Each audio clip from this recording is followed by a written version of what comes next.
Welcome back to the Deep Dive. Today we are strapping in for a high-speed tour of a market that is, well, it's utterly dominated by emotion. But it's now being redefined by cold, hard regulation and some really cutthroat retail economics. That's right. We were talking about Thailand, which has become this rapidly evolving hotspot in the global pet industry. It's a fascinating place to look at right now. You've got this confluence of just high sentiment and really high stakes. Right. The sources we're looking at today cover everything from, macroeconomic projections all the way down to the absolute ground level reality of what happens when a small business fails. And that's the central tension, isn't it? How do you actually profit in a market that's so driven by this intense emotional, pets as family, when at the same time the barriers to entry are being raised by strict government regulation and these fiercely competitive, sometimes even predatory price dynamics? Exactly. It's one thing to see the growth, it's another thing to capture it. And this isn't just about, the adorable photos we all see online. This is serious, multi-billion-dollar money flowing into a pet care ecosystem that's industrializing at an incredible pace. So we know that enthusiasm is there, but how big is the opportunity we're actually talking about? Give us the projection. Well, the scale it's undeniable. We saw the market valued at an estimated $1.6 billion in 2024 alone. Okay, so that's already a huge number. It is. But looking forward, the projections are frankly massive. The U.S. Department of Agriculture, for instance, projects that the market will swell significantly. They're targeting $2.2 billion in 2025. Wow, that's a huge jump in 1 year. It is. Now, even if we take a slightly more conservative forecast, let's say from Statista or Globalex, they still project really robust growth. They're estimating it'll hit around $1.8 billion in 2025. So no matter how you slice it. No matter who you trust, the takeaway is the same. Sustained, explosive growth that really demands immediate strategic attention. So our mission for you, the listener, is to really understand this complex, high-pressure landscape. We're going to start by drilling down into the emotional engine that's driving all that spending, this idea of pet humanization. Then we have to navigate the legal maze that is the new and very strict Ordinance on Animal Keeping and Release Control, BE 3567. You'll probably know it as the 2026 Bangkok Pet Law. It's a major looming constraint on future pet ownership. And after we tackle the law, we're going to dissect the harsh, kind of dark realities of independent retail ownership. Okay. We've got this incredibly honest deep dive from a forum that serves as a perfect cautionary tale. Yeah, that one is really something. And finally, we'll pull all that information together. We want to identify the strategic niches and the smart, high-value entry points for international players, especially U.S. exporters who are, to be honest, currently struggling to gain traction against a massive local and Chinese dominance. Okay, let's unpack this, starting with the fundamental trend that's shaping absolutely everything. The phrase pets as family has become a bit of a cliche in a lot of Western markets. But in Thailand, this trend of pet humanization is the absolute core driver of the market's multi-billion-dollar valuation. It really is. It's no longer about having a basic utility animal. It's about essential, cherished companionship, or very, very often, surrogate children. That concept of the pet as a surrogate child is so key to understanding the spending behavior. It ties directly into these major demographic shifts happening in the country. How so? Well, Thailand, and particularly urban Thailand, is seeing a rise of smaller family units, delayed marriages, and significantly more single-person households. Right, so-called sinks and dinks. Exactly. Single income, no kids, or double income, no kids. These individuals often channel their nurturing instincts and, more importantly, their disposable income directly into their pets. And the data certainly reflects that intensity of feeling. I mean, our sources note that in Bangkok, the ultimate urban center, something like 37% of households now own pets. And that high density of ownership translates immediately into a willingness to prioritize high-quality products and services for their pets' well-being, often, regardless of the cost. It's an emotional purchase, not a rational one. Absolutely. And we can trace a clear acceleration point for this whole phenomenon back to the COVID-19 pandemic. Remote work, extended lockdowns, they fostered these incredibly deep bonds between owners and their pets. I can see that when you're stuck at home 24/7. When you spend 24/7 with a dog or a cat, Your sense of obligation and your commitment to their health and happiness just skyrockets. And that bond means that cost becomes a secondary consideration when you're faced with, say, a specialized nutritional need or a premium service. And I think the most tangible sign of this deep emotional investment is seeing how integrated pets are becoming into the actual societal infrastructure. Oh, for sure. Since just the middle of 2024, pets have been permitted on Bangkok's airport rail link. I mean, that's not just a minor transit rule change, that is a massive logistical and social statement. It normalizes their presence in public life. It's signaling that their presence is here to stay. Right. And the real estate sector has definitely taken note. Right. Major developers like Sansiri are designing entire communities with pet-friendly features built in from the foundation up. Yeah. They're moving far beyond just, permitting pets in a common area. So not just pets allowed, but pets welcome. More than that, they're integrating specialized facilities, green spaces, dedicated washing areas, even what they call pet restaurants. This isn't just pet friendly, this is pet integrated design. Yeah. It signals that this emotional trend is now dictating multi-million-dollar real estate investment decisions. And of course, the most immediate effect of this humanization trend is what we're seeing in the products themselves, this premiumization movement, especially in food. Yeah. We're seeing consumers demand products that basically mirror human standards of wellness and, I guess, culinary sophistication. Yes, the focus is squarely on the ingredients. Over half of all pet food spending in Thailand is now focused on premium products. The expectation is human-grade ingredients. You see that phrase everywhere now. You do, and you see it in the marketing claims like Jerhai's focus on using real chicken meat. The consumer wants absolute transparency and a quality that reflects what they would buy for themselves. That transparency, then, is what makes the certification so important. We hear about regulatory bodies adopting these human-grade GMP ACCP standards for pet food. Now, for listeners who aren't familiar, what do those complicated acronyms actually mean in this context? That's a crucial detail because it's what validates the high price point. So GMP stands for Good Manufacturing Practices. It basically means the manufacturing processes have to be consistent and reliable, ensuring a quality control that's similar to what you'd see in human pharmaceuticals or food. And HACCP, that's Hazard Analysis Critical Control Point, is a systematic preventative approach to food safety. So when a pet food company adheres to these standards, it signals to the Thai consumer that this product is actually worth the premium. It builds confidence in this whole sophisticated ecosystem. And that focus on, as you called it, culinary sophistication, Yeah. it's driving whole new product categories. I mean, think about brands like Marshiba Perfect Portions of gourmet treats. Right, the little single-serve pouches. Exactly. They're marketed as gourmet, clean label, portion controlled offerings. They command this hefty price premium, not because they filled the dog up, but because they appealed directly to that emotional desire to give the pet a special high-end experience. And we're seeing innovation leveraging really advanced technology to meet this demand. Kelly & Co.'s freeze-dried raw food is a great example of this. How so?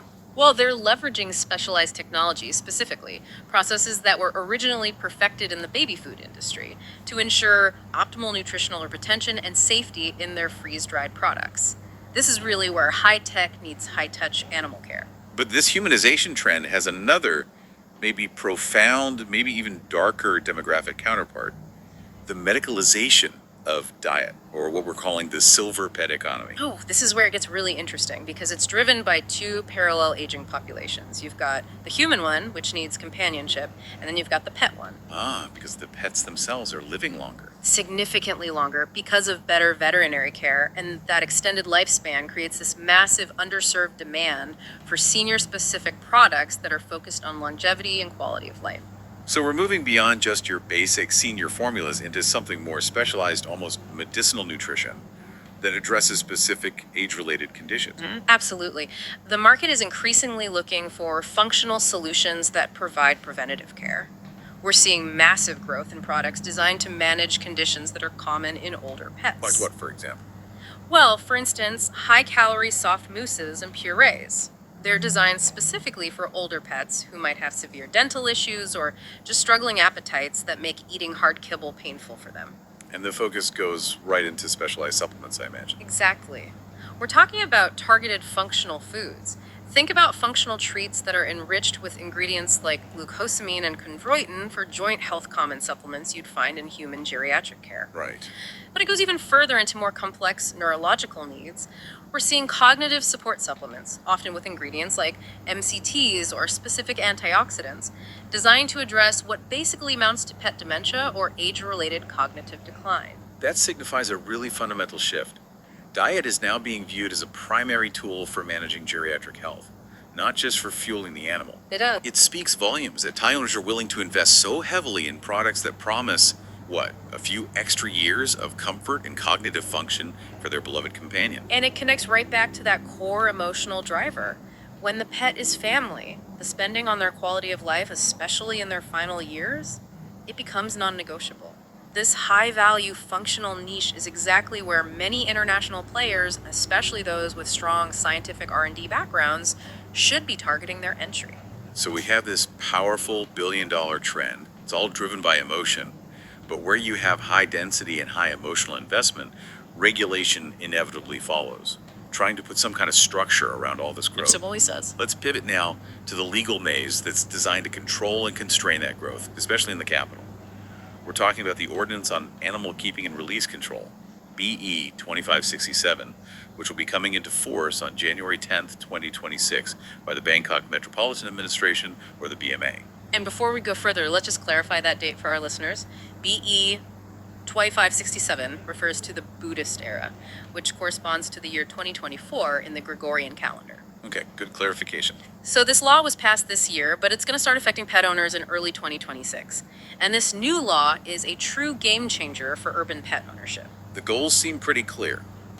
Improve public hygiene, dramatically reduce the stray animal population, which has been a persistent municipal problem, and prevent disease transmission, especially rabies, which is a serious public health concern. But the mechanism, mandatory registration, and these hard limits, that will fundamentally affect consumer behavior and future market expansion in Bangkok. Let's detail those obligations because they are severe and they require immediate action from owners. A central piece of this is mandatory identification and registration for all dogs and cats within the BMA's jurisdiction. Right, compulsory registration and microchipping. And owners have a relatively tight window for compliance within 120 days of the animal's birth or within just 30 days of bringing the animal into the city. And this isn't optional. It's a legal requirement designed to enhance traceability and accountability, linking the animal directly to a responsible owner. And the documentation they need is pretty extensive, right? It's not just a form. No, it's extensive. You need proof of your own identity and residence, a current rabies vaccination certificate, and ideally proof of sterilization. They are setting a very high bar for accountability, which is essential if they actually want to control the stray population. To facilitate compliance, which is always a logistical challenge with these large-scale regulations, the BMA is actually providing some support services free of charge at municipal clinics. That's right. They're offering the pet registration, the microchipping, vaccination, and even sterilization. So they're trying to make compliance easy, but the stick that comes with this carrot is severe. Indeed. Failure to register or microchip a pet within that time frame can lead to fines of up to 25,000 baht. That is a substantial financial hit for non-compliance. It's clearly designed to make owners take this requirement seriously. But the biggest constraint for future market growth isn't even the fine. It's the property-based numerical limits.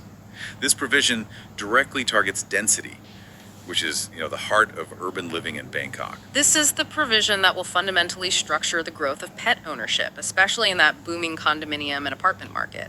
The limits are all based on the square footage of the property. Let's break those restrictions down because they're very specific. If you live in a smaller apartment, say between 20 and 80 square meters, you're permitted a maximum of one dog or cat. Just one. And if you have a slightly larger apartment, so over 80 square meters, that limit only rises to 2 dogs or cats. And to help our listeners maybe conceptualize this, property is often measured in square wa in Thailand. Right. 1 square wa is about 4 square meters, so 20 square wa is roughly 80 square meters, the size of a typical mid-sized condo unit in Bangkok. The intent here is clearly to prevent overcrowding and manage the hygiene risks that come with high density and vertical living.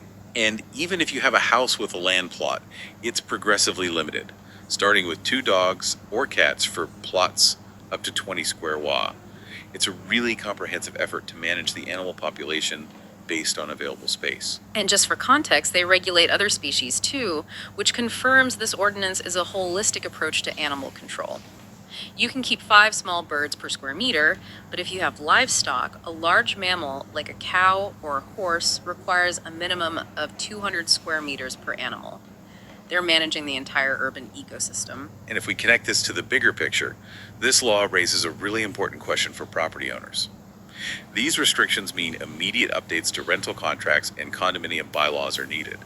Furthermore, the ordinance reinforces the civil liability of pet owners for any damage or injury caused by their animals. And that civil liability has massive implications. It strengthens the hand of landlords and condo management committees to enforce pet rules, and will likely encourage pet owners to seek specific insurance coverage, which impacts the financial risk assessment across the entire city. It really transforms pet ownership from what was a casual decision into a formalized legal commitment. It does. But looking at the practical side, a 25,000 bat fine is substantial, yes. But how realistic is the BMA's ability to enforce this mandatory microchipping across all of Bangkok starting in 2026? Is there a risk this just creates a gray market where people simply avoid registration? That's a vital piece of constructive skepticism. Enforcement of these large-scale registration laws is notoriously difficult, especially at the beginning. The BMA will likely have to rely on complaints and maybe some targeted sweeps. Right. However, the transitional clause provides a pretty smart mechanism to manage the existing population while they focus on future compliance. Let's detail that clause. So existing owners who already exceed those new limits, they can retain their animals, provided they register them with their local district office by April 9, 2026. That grandfathering clause is absolutely essential to prevent chaos and immediate social disruption. It allows the current pet population to be accounted for, vaccinated, and made traceable. To the practical solution. It is. It focuses the regulatory heavy hand on future acquisitions and transfers, which prevents the market from just collapsing overnight due to a mass forced surrender of pets. It's a balance between regulatory enforcement and protecting those existing emotional bonds. And finally, there are the mandatory public conduct rules, which every owner must follow. Mandatory leashes, a prohibition against leaving animals unattended, and immediate removal of animal waste. This really elevates the standard of pet ownership in public spaces dramatically. And don't forget the stricter rules for breeds that are considered high risk due to their strength. So your pit bull terriers, Rottweilers, bull terriers, and others. Right, there are special rules for them. Much stricter conditions. They have to wear a muzzle, be on a leash that's not exceeding 50 centimeters, and they can only be handled by individuals aged between 10 and 65 years old. That age restriction is interesting, between 10 and 65. It's a pragmatic recognition of who can physically manage these powerful animals in a public setting, balancing responsibility across the human lifespan. It is, and the enforcement of this law, both the limits and the registration, will have a direct long-term impact on the size of the pet consumer base in Thailand's most important market. Okay, so we've established the massive market opportunity driven by humanization and the looming regulatory constraints being imposed by the BMA. Now let's drill down to the entrepreneur, the person who's trying to capitalize on this boom, the person standing at the crossroads of retail strategy. The theory of capitalizing on this high-value market sounds great, but what happens if you try to skirt those operational and compliance requirements? This choice to go independent or franchise is absolutely critical in a high-growth but highly competitive market like Thailand's. And the decision really hinges entirely on your risk tolerance, your budget, and the entrepreneur's desire for autonomy versus stability. We can use the pet evolution model as our franchise example here. Right. So let's start with the franchise advantage, which is the lower risk path. When you invest in a franchise like Pet Evolution, you're essentially buying into a proven system. And that provides a crucial roadmap to success. It immediately reduces the overwhelming risks that come with starting a business from scratch, where you're basically guessing at everything from your inventory mix to your marketing strategy. And in the pet industry, brand recognition is just essential. Owners are highly emotional, they're protective, they need to trust the products and services they choose. For sure. As a franchisee, you immediately benefit from an established brand that pet parents already recognize and trust. And that leads to a much quicker and more consistent customer base than an independent operation could ever hope to achieve in its early years. They also get comprehensive operational support, which must be invaluable in a complex regulatory environment like this. Oh, it is. This expert guidance from hiring and standardized point of sale systems to inventory management and navigating those hyper-specific DLD regulations, it's ongoing. A franchise system provides training programs that an independent owner simply doesn't have access to unless they hire some very costly outside consultants. And crucially, there's the economic advantage. Yeah. Bulk purchasing power. This is a huge one. Franchise networks negotiate agreements with major suppliers that allow them to purchase inventory at significantly discounted rates.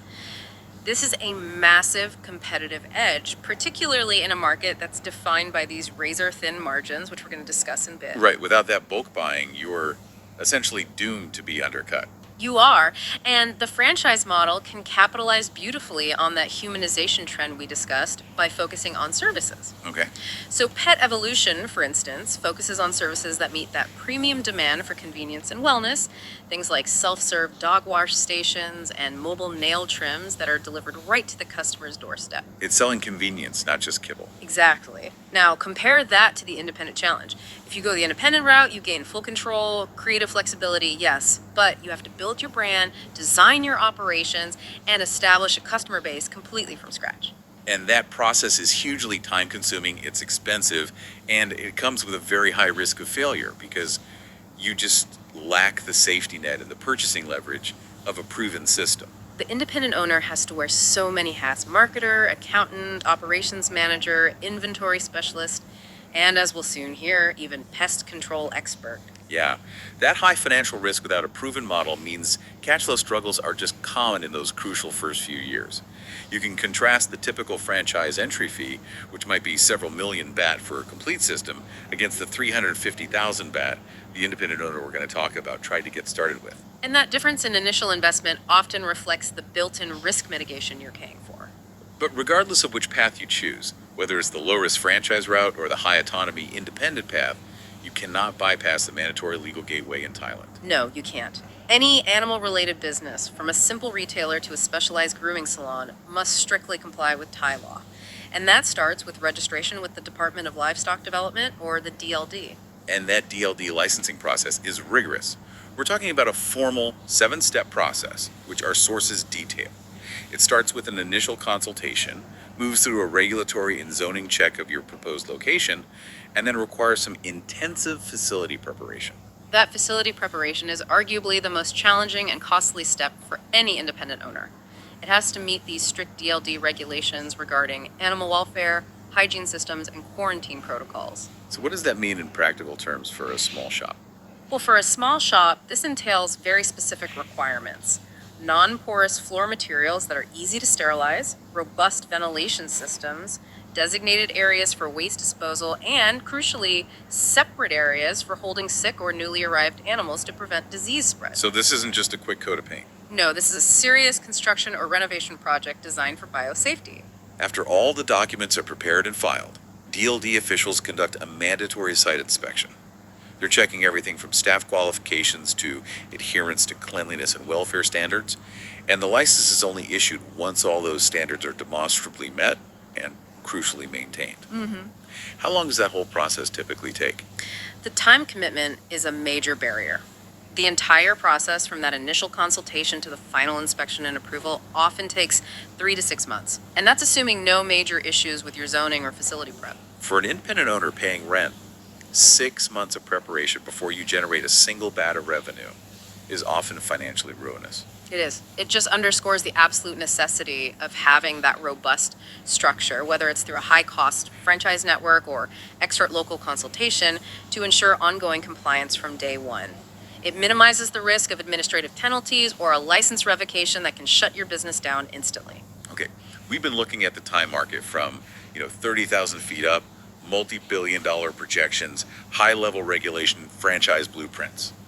Now we are going to hit the pavement and look at the ground-level reality of an entrepreneur who saw those big growth numbers but failed. And this is such a valuable perspective. It's a cautionary tale that comes directly from a Pan-Tip forum post-OPE, a truly raw account of the dark side of pet retail ownership. This anecdote provides crucial context because it shows that the macro growth doesn't guarantee success for the micro business owner.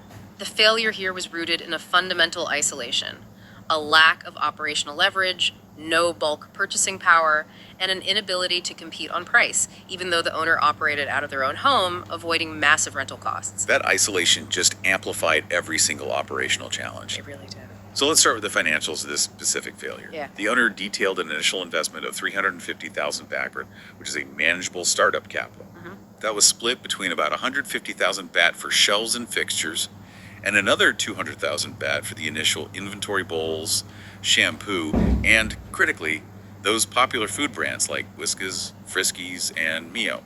But despite the failure, the actual estimated loss was relatively manageable, less than 40,000 baht, and that's because they aggressively discounted the remaining stock just to recover their capital. But the reason they had to discount everything reveals the core systemic problem here. It's the margin squeeze, and it starts right at the wholesale level. The owner laid this out so clearly. They could not even get access to accurate wholesale pricing until after they had launched the business and obtained a trade license. Which is crazy. It is. It prevented them from performing crucial, accurate cost analysis before they even launched. They were essentially flying blind on their margins. So once they were operating, they ran into this massive wall of the local owner wholesalers, the big established market players. They set the retail price ceiling. Right. And the failure wasn't due to a lack of customer interest. It was an inability to make any money because the prices they had to charge just to survive were being undercut by these massive competitors. The owner's specific example was just stark. The small shop buys a standard bag of cat food wholesale at 90 baht, but the large competitor, the established owner wholesaler, sells it at retail for 100 baht. With a tiny 10 baht gross margin, the small retailer can't possibly cover overhead, pay a living wage, or thrive, especially since customers already have a low price in mind for these standard products. So let's dive deeper into why these owner wholesalers can manage to sell so cheaply. We're talking about vertical integration.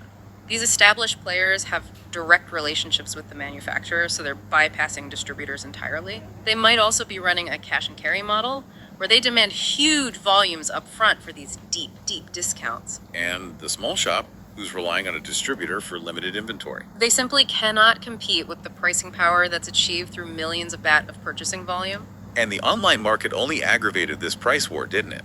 It turned a localized problem into a national crisis for the small owner. Oh, absolutely. The source notes that online competitors, and this includes the brands themselves, engage in aggressive price cutting. When a product is homogenous like a popular flavor of Mio cat food, consumers will just compare prices on Lazada or Shopee. And go with the cheapest one. Of course.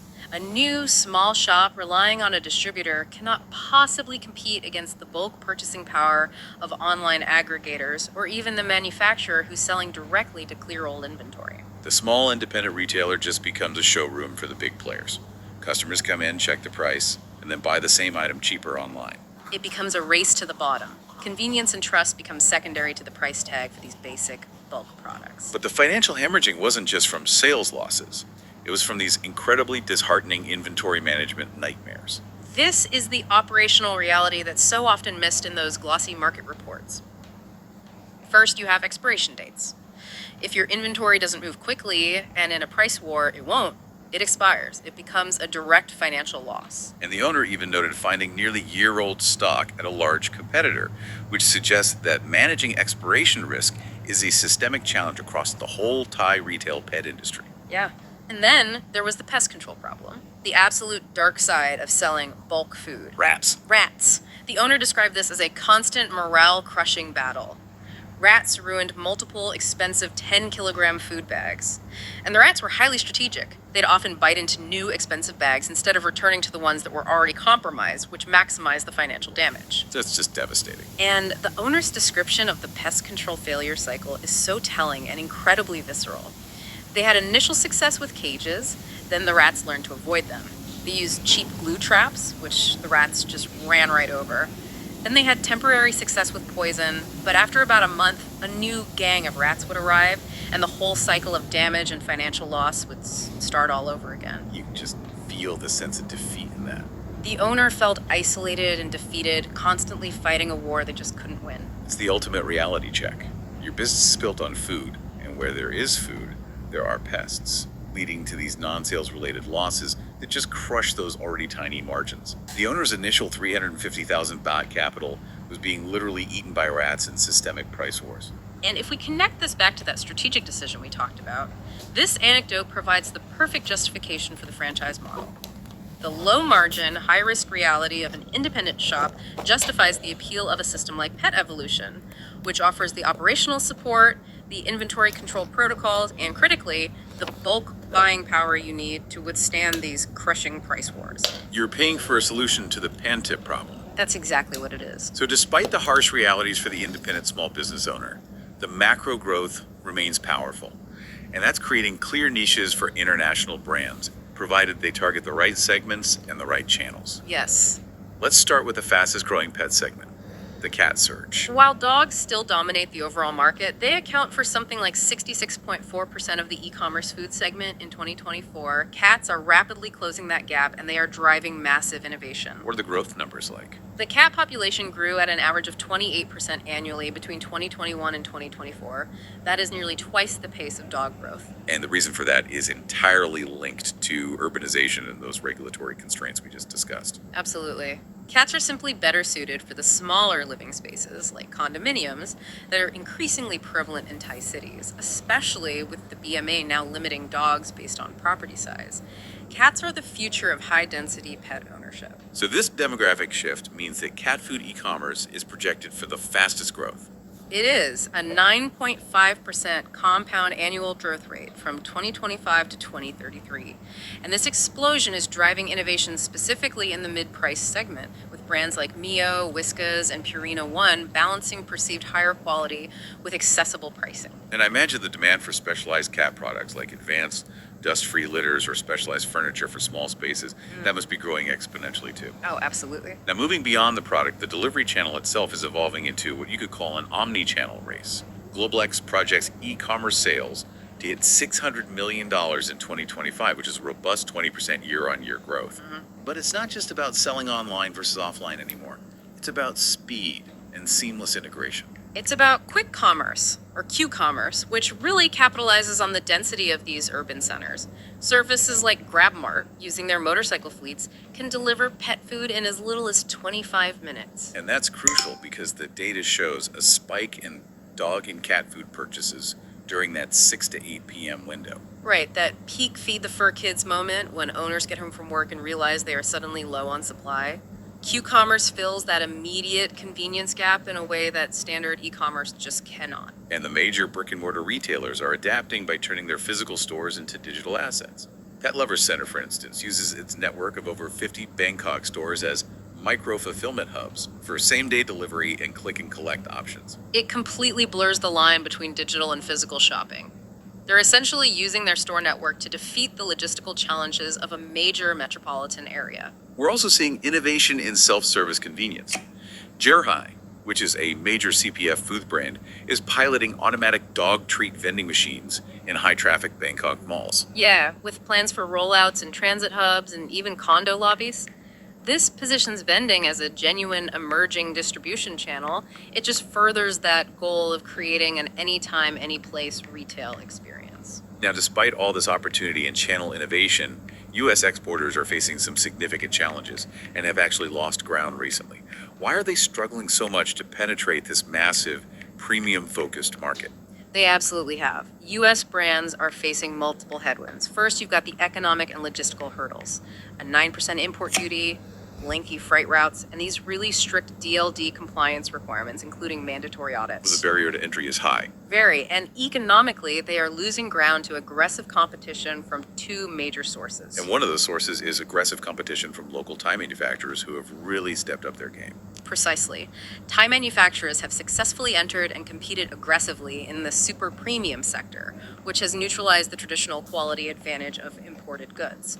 And the other source of competition. The biggest challenge comes from China, which just dominates imports with a commanding 39% market share. China focuses heavily on value-based wet food and treats, which often enters tariff-free, competing very hard on price in those high-volume, accessible segments. So the value of U.S. pet food imports actually dropped from $12.7 million in 2021 to just $8.7 million in 2024. That gives the U.S. only a 7% share of the import market. It's a steep decline in a booming market, which highlights a clear strategic misalignment. So, what's the strategic, actionable advice for entering this fiercely competitive environment? You have to avoid the saturated segments. That means skipping bulk kibble where price sensitivity is the highest and where you'll face the strongest competition from those massive local players and the vertically integrated owner wholesalers we discussed. So, the focus has to shift entirely to these hyper premium, science driven niches. Completely. We're talking specialized diets, functional treats, freeze dried meals, novel proteins like insect protein, and vet prescribed therapeutic diets. These products align perfectly with the Thai consumers' demand for health focused, high value nutrition, and they leverage the U.S. reputation for scientific innovation. So, what's the most actionable advice for U.S. brands right now? It's what we call the topper strategy, using meal customization as an affordable entry point. Thai owners are experiencing what you could call kibble fatigue. They want to upgrade their pet's meal experience, but they can't afford to switch to a full imported regimen, which can cost 3 or 4 times as much as a local option. So, instead of trying to sell an entire high cost bag of food, you promote these high value, high margin items like bone broths, freeze dried sprinkles, and specialized wet food pouches as toppers to enhance their standard, locally sourced dry diets. Exactly. It's a psychological workaround. Mhm. The imported product, which might be prohibitively expensive as a complete daily diet, is viewed as an affordable, high quality luxury when you use it as an enhancement. It allows U.S. brands to leverage their reputation for premium quality and science without requiring the consumer to commit to the full high cost. Precisely. For example, promoting single ingredient freeze dried proteins as a daily sprinkle is a really effective way to win trust and loyalty in that premium niche. And finally, leveraging e commerce platforms like Lazada and Shopee is just non negotiable for accessibility. It addresses those logistical freight challenges and it positions U.S. products as leaders in innovation and convenience, ensuring they meet the customer during that crucial Q commerce feed the fur kids moment. If we look at the synthesis of everything we've unpacked today, the Thai pet market exists in this really fascinating state of tension. You have the powerful emotional economic driver of pet humanization, and it's meeting the twin constraints of fierce price competition from vertically integrated retailers and that strict, demographically restrictive 2026 Bangkok pet law. We've learned that the opportunity is massive, projected to hit up to $2.2 billion, but the path to actually profiting from that opportunity is narrow and it demands a lot of precision. For domestic players, those retail failure stories from the Pantip forums really highlight that operational efficiency and bulk buying power, like those offered by a franchise model, are non negotiable survival tools in such a low margin environment. And for international players, particularly US exporters, the future of the market is less about competing on bulk price and more about delivering targeted innovation in specialized health functional foods and using that omni-channel system to create a seamless, anytime, any place experience for the hyper-focused consumer. It's about selling science and luxury, not just volume. Understanding the constraints, like the property size limits being imposed by the BMA, is just as important as knowing the size of the opportunity. The law is trying to structure the market. The market is trying to maintain its emotional investment. And the market will be defined by how the BMA manages that urban pet density. If fewer pets are allowed per household, the average cost per pet must necessarily increase dramatically to satisfy the emotional demand. Which leaves us with this final provocative thought for you to reflect on. If the new 2026 Bangkok pet law, which mandates registration and strictly limits the number of animals based on property size, actually succeeds in controlling the urban pet population, how will that specific regulatory constraint interact with the powerful, enduring, emotional economic drive of pet humanization in the coming decade? Will the demand for hyper premium products and personalized services increase even further as owners shower more resources on fewer, more regulated, and highly cherished companions? Something to chew on as you watch the pet aisle. Something to chew on indeed. Thanks for diving deep with us. We'll see you next time.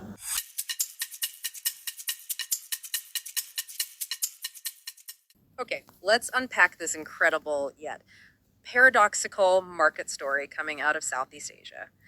We're doing a deep dive today on the Thai pet industry, a sector that, on the surface, promises nothing but massive returns. And when we look at the numbers, that promise, it appears entirely justified. And we've aggregated sources showing this market was valued at, $1.6 billion in 2024. A huge number. And the trajectory is steeply upward. It's projected to surge to an estimated $2.2 billion in 2025.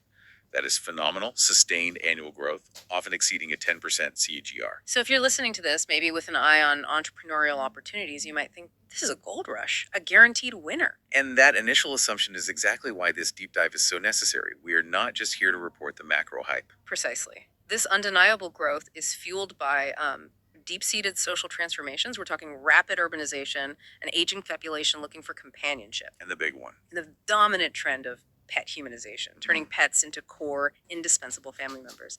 These are the engines driving multi-billion-dollar opportunity. But our mission today is to move past the glossy report covers and the impressive dollar signs.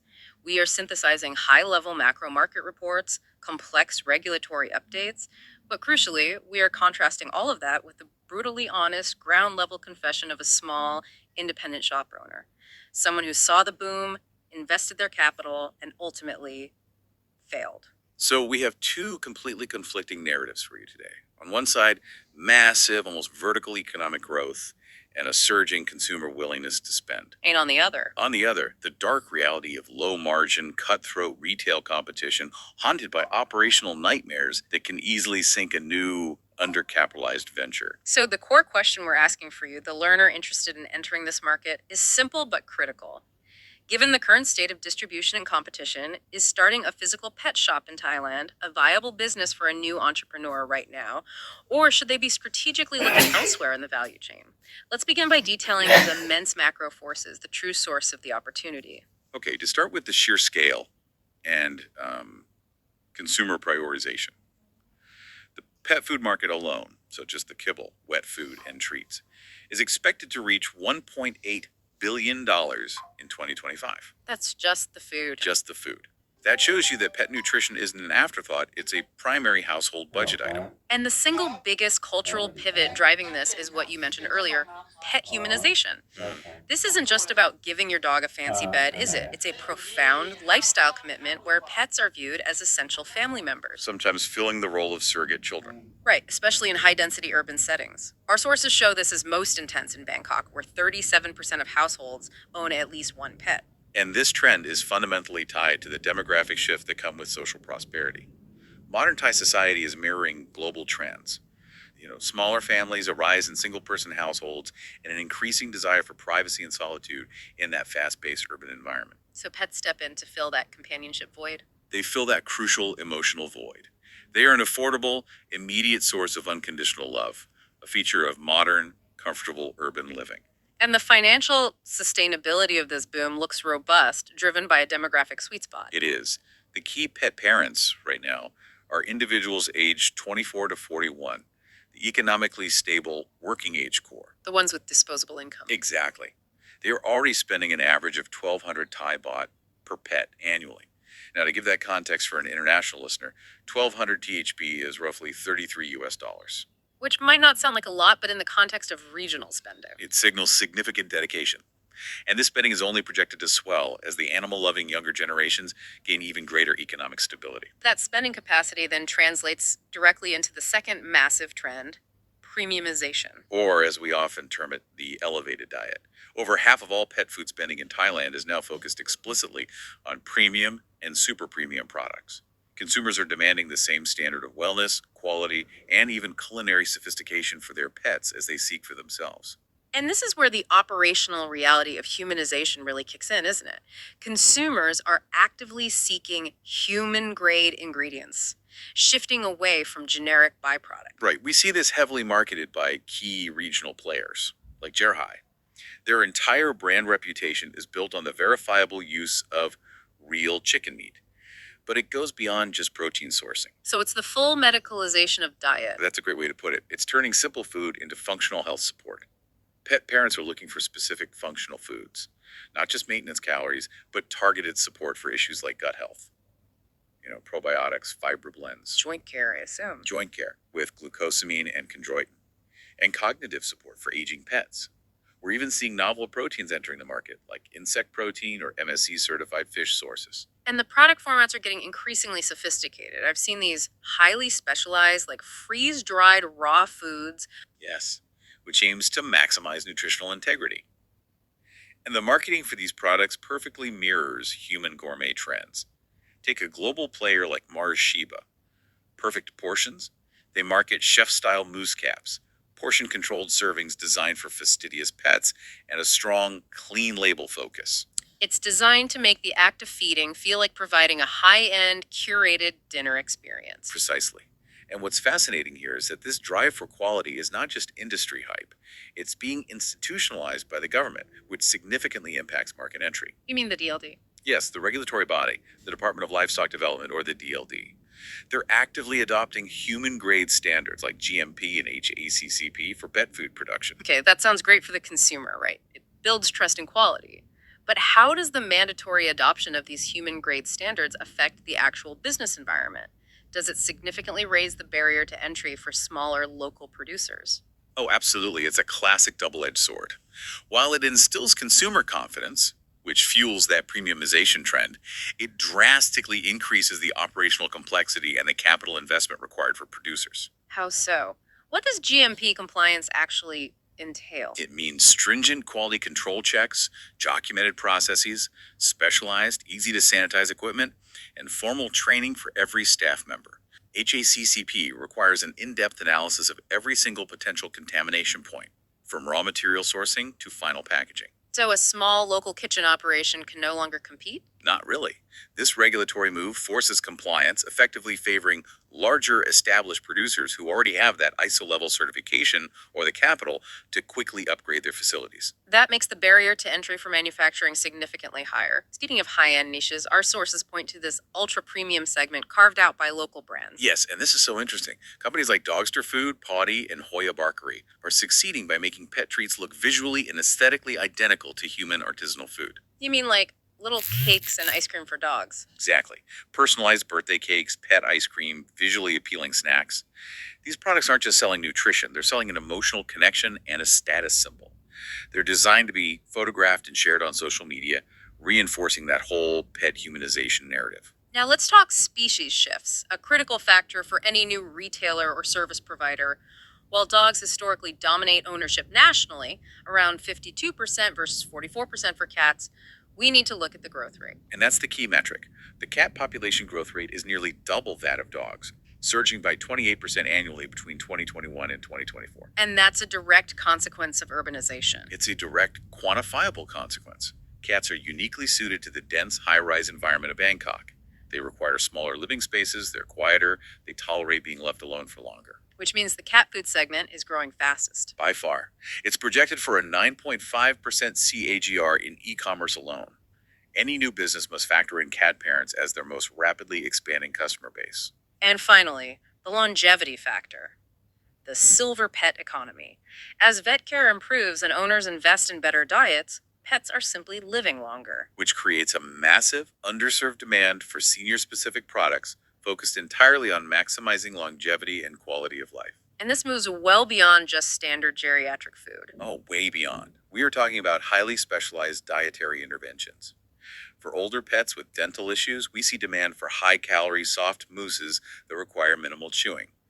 There's growing demand for cognitive support supplements to address things like canine dementia, and functional treats loaded with glucosamine for joint mobility. So the goal is geriatric management, turning diet into a primary medical tool. Exactly, to delay age-related decline. It sounds like an overwhelming wave of opportunity, driven by disposable income, emotional connection, and high standards of care. But as we established at the start, this is where that macro narrative collides violently with the micro reality of retail survival. Right. We've established a multi-billion-dollar, high-growth, premium-focused market. So let's revisit the central paradox. Why does an industry set to hit $2.2 billion in 2025 lead a small business owner to failure, compelling them to share their defeat publicly online? The conflict is structural. We have this confession from a failed small shop owner who tried to capitalize on the boom. They strategically opened the shop attached to their home to save on rent, which minimizes a major overhead. A smart move in theory. And they still collapse due to external market forces. So let's detail their startup investment to understand the scale. This entrepreneur invested $150,000 THB, that's about $4,100 USD, for shelving, fit out, and initial paperwork. Okay.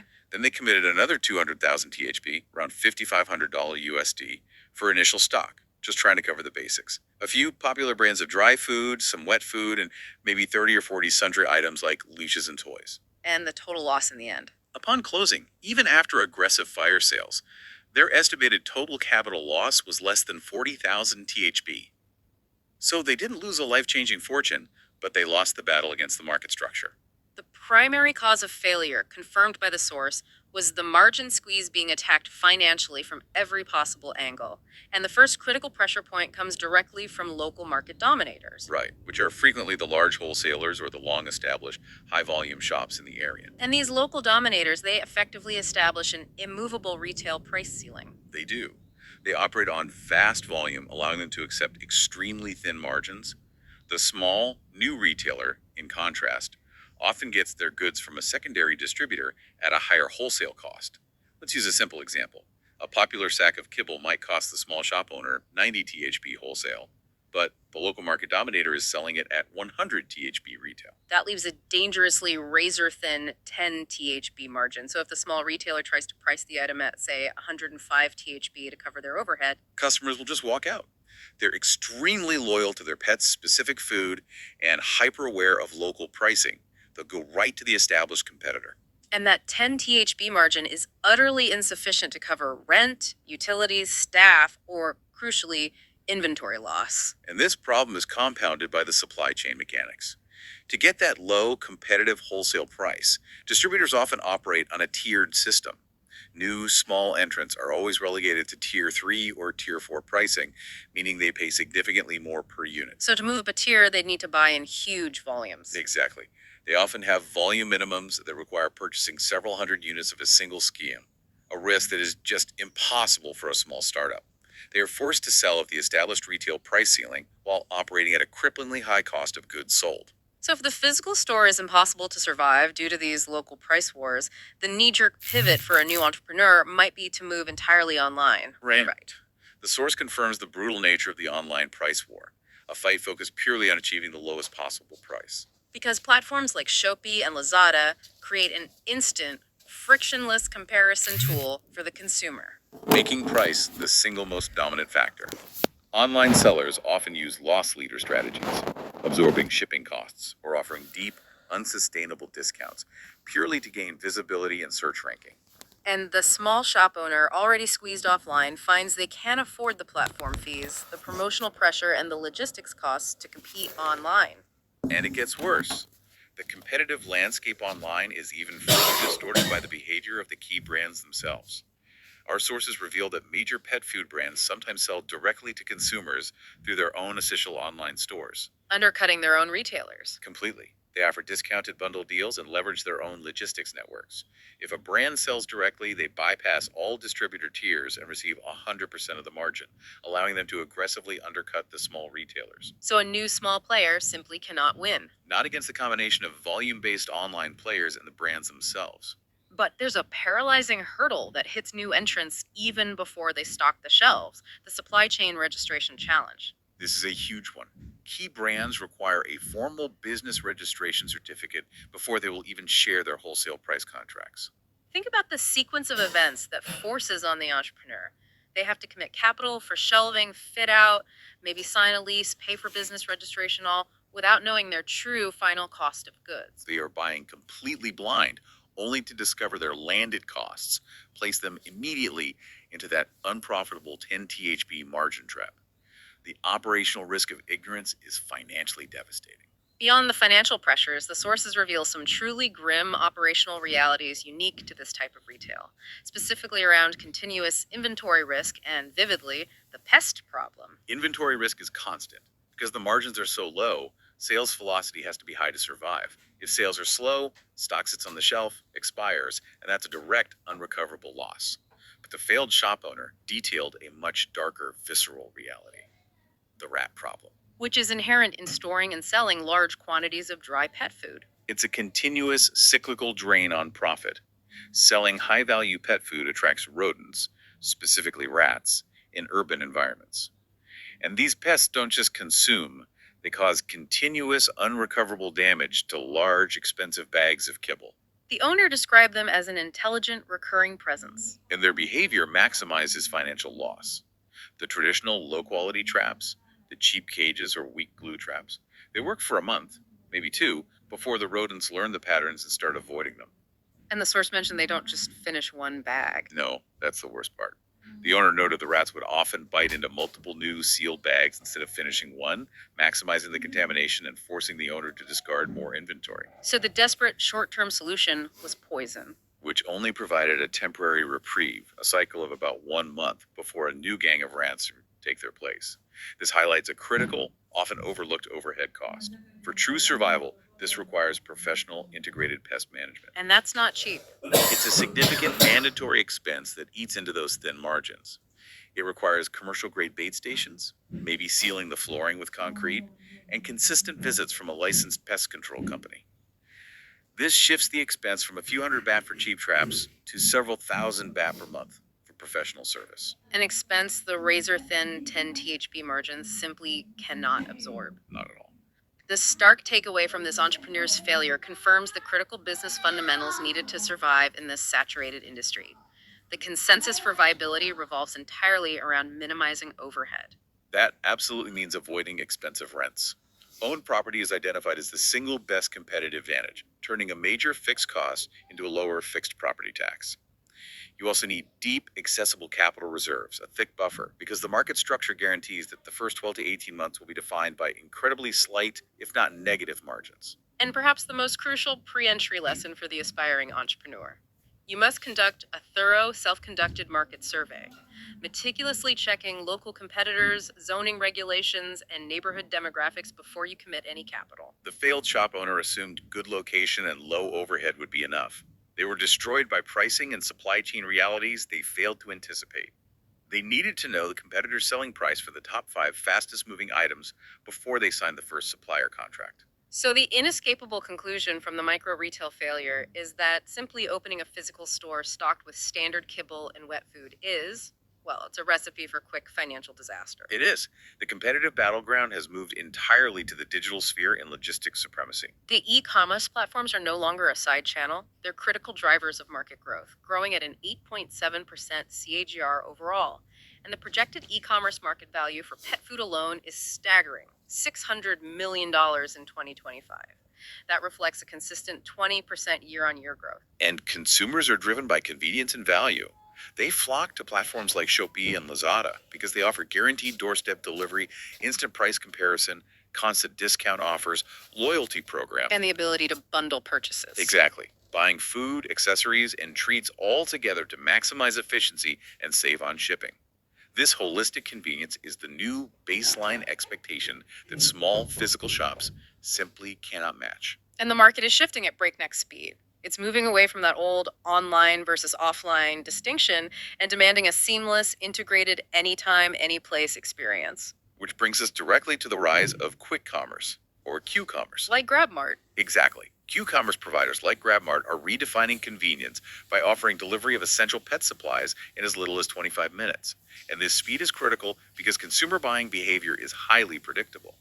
Casacorn Research Center data highlights a huge 42% spike in purchases during the 6 to 8 p.m. window. The Feed the Fur Kids window. The critical time when owners get home, realize they're running low on the evening meal.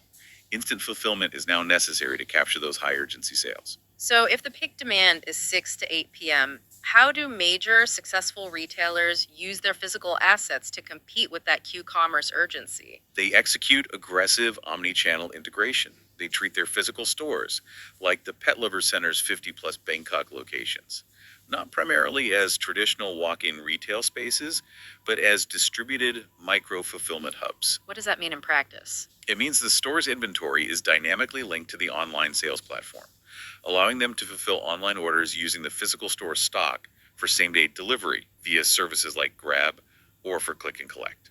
This complexity must require sophisticated inventory management. They're not just selling to the person walking in. They're simultaneously maintaining stock for dozens of online orders coming in every hour. Exactly. And the loyalty programs are evolving to unify this complex experience. Betago Grow's Peak Club, for instance, allows customers to unify their loyalty points across every possible channel, in-store, online, mobile app, even pop-up vet clinics. It's an ecosystem that locks the customer in. Completely. We're also seeing automation emerge as a distribution channel. It's hard to imagine, but Jerhai is piloting automatic dog treat vending machines in high-traffic areas like malls and transit hubs. This level of automated convenience demonstrates the market's reliance on frictionless transactions. And this whole sophisticated environment is what small independent retailers are trying to compete against. This dynamic offers key strategic advice, particularly for high value imported brands, say from the US or Europe. It does, because imported brands face a perfect storm of barriers.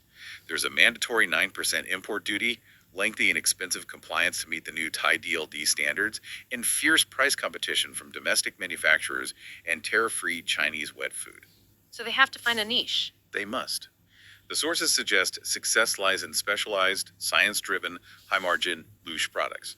They have to avoid the commodity bulk kibble segment entirely. The focus must be on vet-prescribed diets, innovative functional treats, freeze-dried formulas, things that command a high premium and can't be easily substituted. And this leads us to what we've dubbed the topper tactic.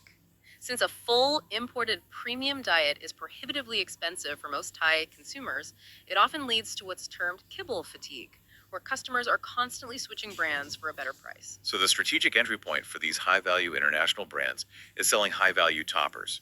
Things like broths, freeze-dried sprinkles, wet food pouches. This acts as an affordable luxury. It allows the brand to leverage its premium reputation and health benefits as an add-on, without forcing the consumer to commit to the high ongoing cost of an exclusively imported diet.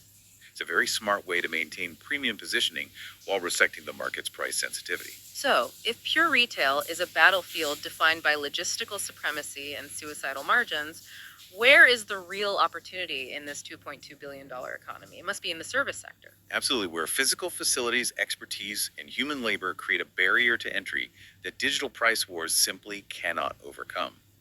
We're looking at areas where demand is high, but the supply structure is currently inadequate.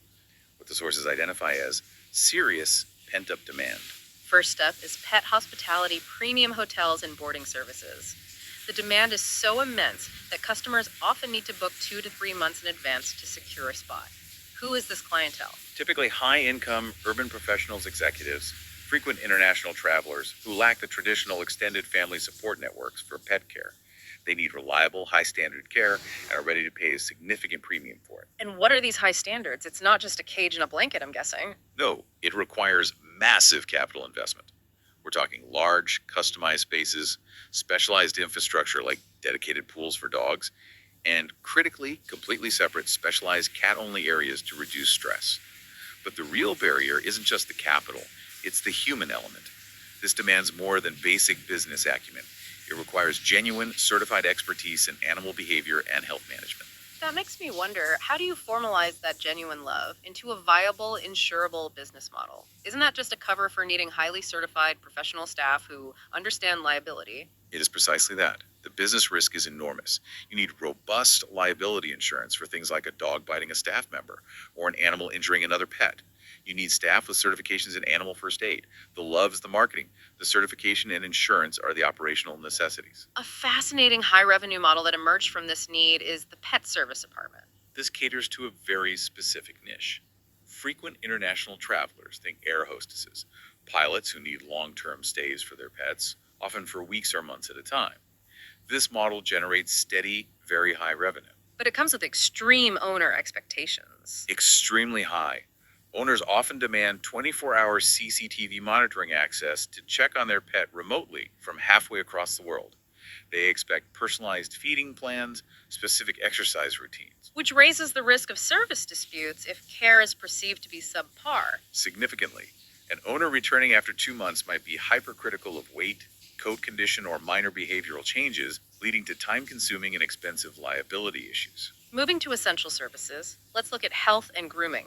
Pet grooming is a rapidly growing segment, driven both by aesthetics and the critical need for heat relief in Thailand's climate. The need is continuous. Many popular breeds, Goldens, Huskies, Shis, require constant professional trimming to prevent matting and manage heat. The demand is reliable. But the reality check for a potential grooming entrepreneur must be severe, given the physical demands. Oh, absolutely. It demands exceptional physical stamina. Staff are often standing and working for 8 to 10 hours a day, sometimes wrestling with large, heavy, and sometimes aggressive dogs. You need highly skilled staff certified in specialized techniques. If a staff member mishandles a pair of shears or can't safely manage an uncooperative pet, the risk of injury and professional liability is immediate. The barrier here isn't capital. It is sourcing and retaining high-skill, high-stamina labor. Then we have essential services like veterinary hospitals, critical 24-hour facilities with high customer acquisition stability because they are chosen based on proximity during high-stress emergencies. And supporting this is pet insurance, which our sources identify as a crucial new growth area. As care becomes more medicalized, vet costs are soaring, with lifetime costs potentially reaching 100,000 THB or more. This makes health insurance a necessity, creating immense opportunities for financial service providers. Finally, we turn to the most telling reflection of pet humanization: lifestyle and end-of-life services. Pet travel agencies are becoming highly popular. We've seen established models, particularly in Japan, offering specialized experiences like integrated train tours. This requires managing specialized accommodation, having experts available, sometimes even a vet on call. The success of NoCare's chartered flights for pets showed a strong, latent consumer demand. And the growth of pet bakeries is a high-margin success story. Yes, selling treats and personalized cakes, these products tap directly into the emotional spending budget. They are so popular that selling them via automated vending machines in coffee shops and malls is already a proven, high-growth business model. And finally, the necessary and deeply emotional growth area of end-of-life services. Tapping into the profound emotional bond owners have with their companions, specialized services are emerging for pet funerals and aftercare. Professional embalming, specialized urns, even specific funeral rites provided by temples. That underscores the emotional value placed on these animals, which is where the premium pricing can escalate. The source material mentioned that specialized premium pet taxidermy can cost upwards of 100,000 THB. It is the ultimate expression of humanization and spending power. When the emotional bond is that strong, price becomes secondary. This confirms that the highest margin opportunities are those selling emotion, status, and expertise, not bulk commodities. Given the complexity of the service sector and the need for high standards, passion and capital are insufficient without compliance.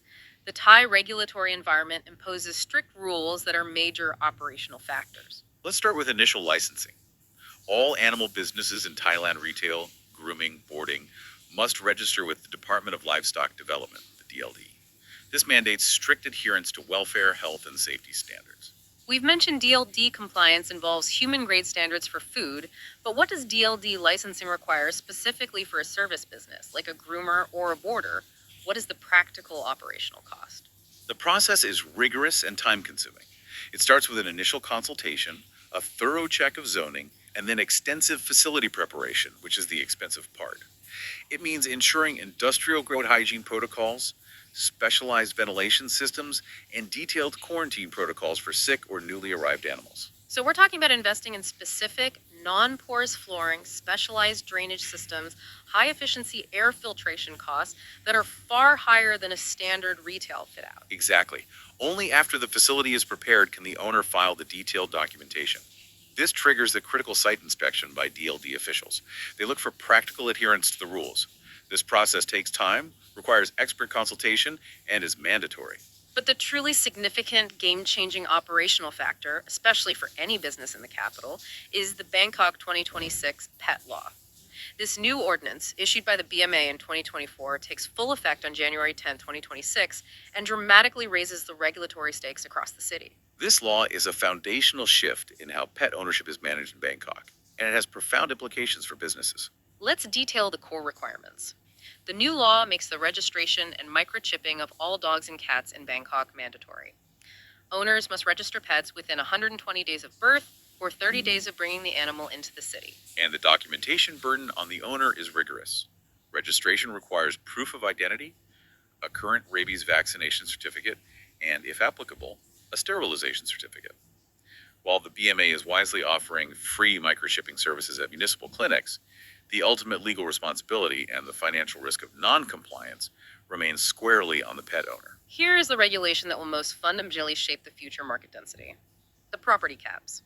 The ordinance strictly limits the number of dogs and cats a household can keep based on property size. This is a major structural limitation. For smaller apartments, 20 to 80 square meters, you are permitted a maximum of only one dog or cat. If the apartment is larger than 80 square meters, the limit increases to 2 dogs or cats. For houses, the limits increase progressively, but they are still capped, topping out at a maximum of 6 for larger properties. The implication of these property caps is enormous. It restricts the future density of pet ownership in the very urban centers that are driving the economic boom. Beyond residency, the law enforces strict public conduct and liability rules. Mandatory leashing in public and immediate removal of animal waste, and reinforced civil liability. I want to focus on the specific breed restrictions, as this directly affects groomers and pet sitters.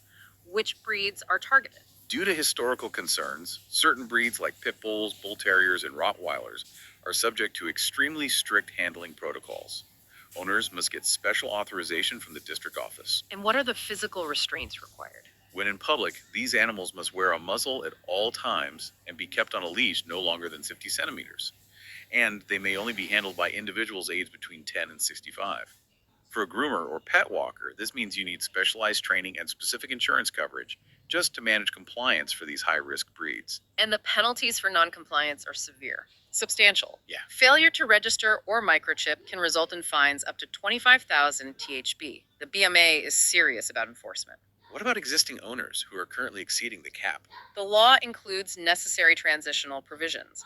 Current owners who already exceed the cap can retain their animals, provided they register them and notify their local district office by a crucial deadline, April 9th, 2026. This prevents mass abandonment, provided those pets aren't causing community disruption. But the law clearly signals this high-density ownership will not be permitted for future residents. So we've painted the picture. Massive economic growth and consumer willingness to spend, yet the micro-retail environment is a brutal, low-margin bloodbath. This forces a strategic decision on any new entrepreneur. Given the intense competition and the extremely high failure rate we detailed for independent small shops, the core business model choice must be scrutinized. Should one opt for the complete autonomy of an independent shop or the structure and safety net of a major franchise? The independent business route is the classic hard route, and for pet retail in the current Thai market, it is unnecessarily perilous. You must build your brand, optimize operations, and acquire a customer base from scratch.